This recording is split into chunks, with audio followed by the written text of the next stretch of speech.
previous video, we showed you how to remove all the bolts from the 9mm Gatling gun. In this video, we're going to show you how to reinstall those bolts. Okay, and then if we have a little bit of time, we're going to show you how to adjust the head spacing. If we run out of time, we'll just do another video, but I think we might have enough time to do it.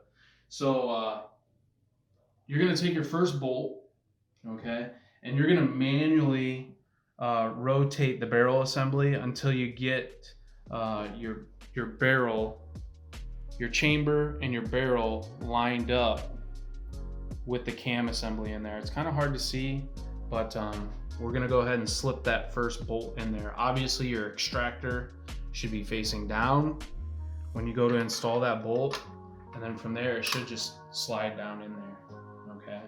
And then you can manually rotate it to the next chamber and drop your next bolt in. I'm gonna do this kind of quickly, but the process is the same. The extractor is gonna face down towards the center of the cylinder, and you're gonna drop them in one at a time. Now, when you rotate it to a certain point, you're gonna hear it snap, okay? And that's just the firing pin being snapped, and you can kind of hear it right there.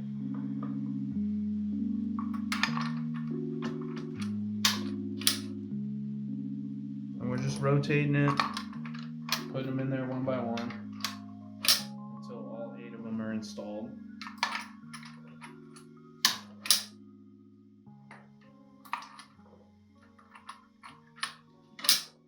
Okay, now that we have those installed, we're gonna put our back plate plug right back in there. Now you could have a slotted version. This particular model has the hex key. So it's a 7/32 hex key.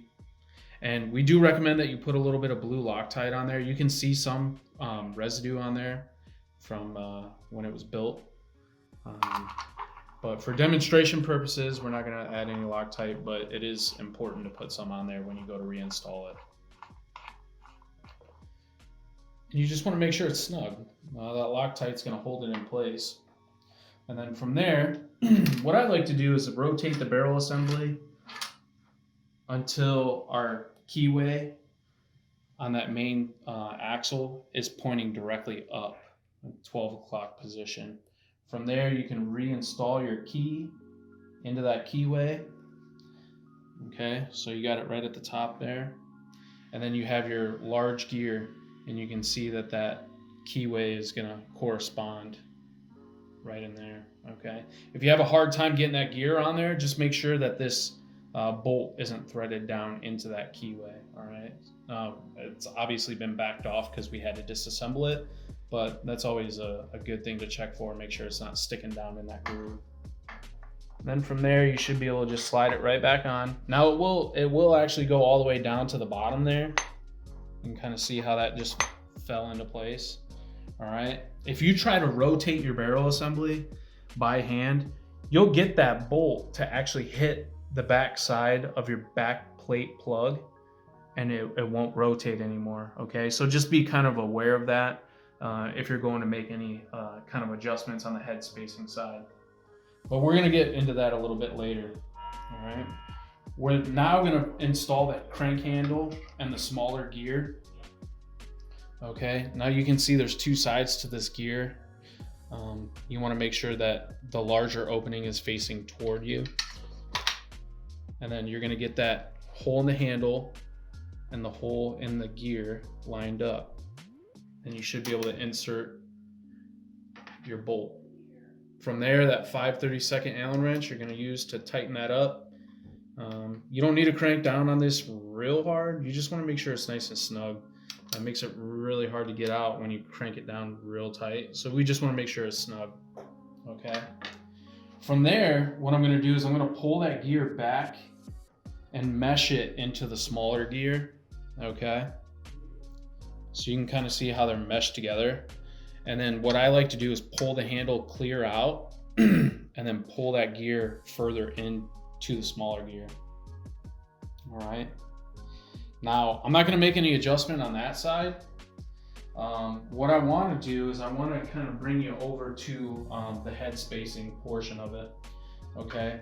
On the front side of the Gatling gun, you have what we refer to as the head spacing nut, and that's in front of your barrels. Okay.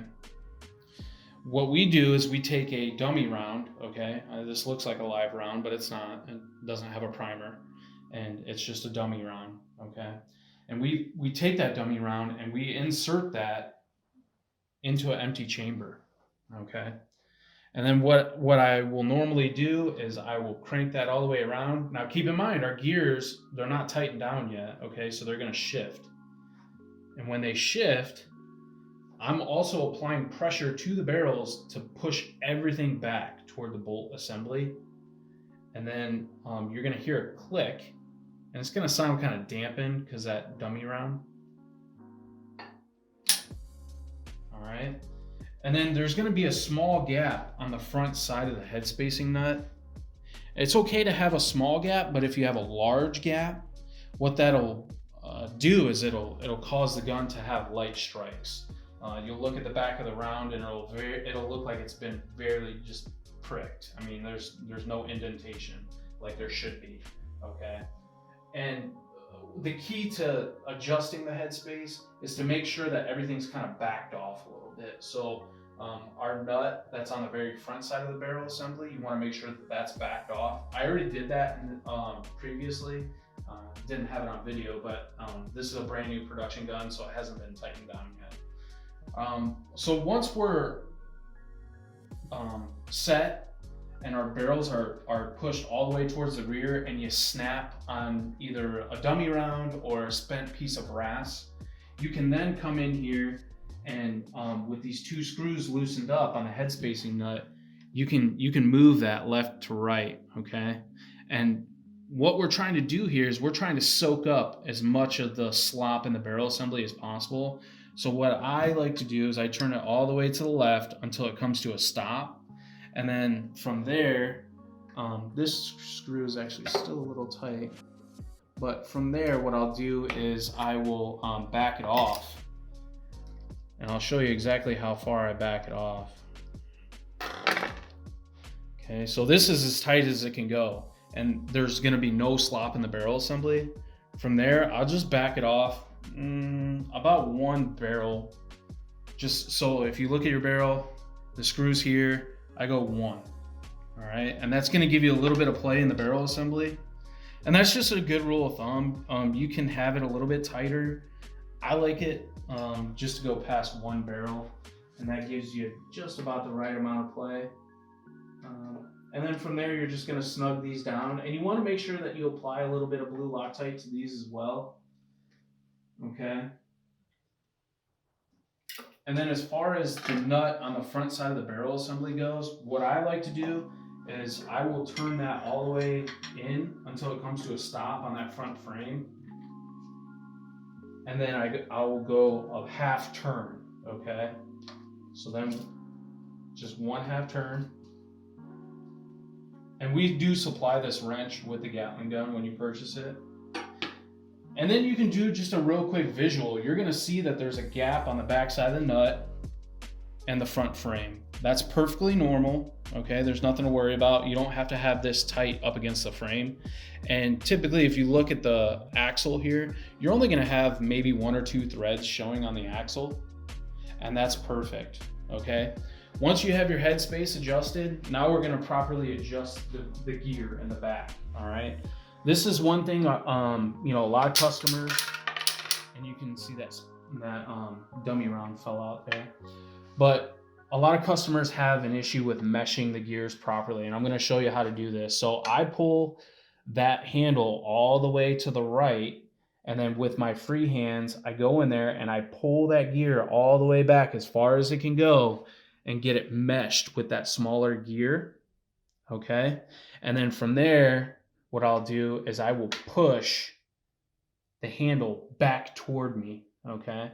And you're gonna push it until it comes to a stop, all right? And that's gonna give you the perfect setup as far as meshing those gears together. And I'm gonna show you exactly what's gonna happen here. If you get the gears meshed too tight, the cranking action is really tight, all right? And you don't want that. You want it to be nice and smooth.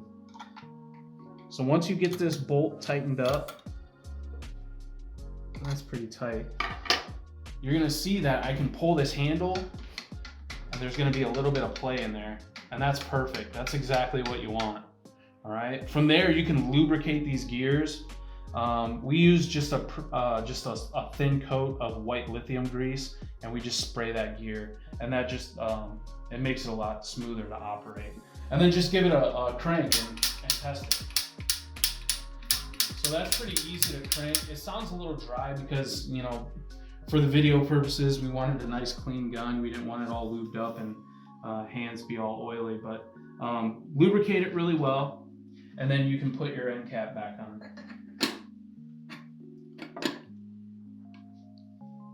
And I usually, you can start with any screw, but I usually start with the top one. And like always with some of these exterior screws like this, we like to apply a little bit of blue Loctite. You don't have a lot of threading there, so it can potentially vibrate loose. So make sure that you have a little bit of blue Loctite on hand, and just put a dab on each one of these screws going into the end cap.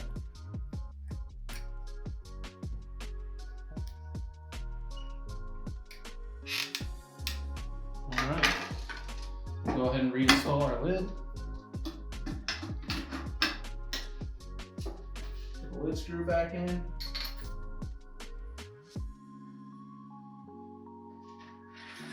And that's how you properly install your bolts and also reset your head spacing.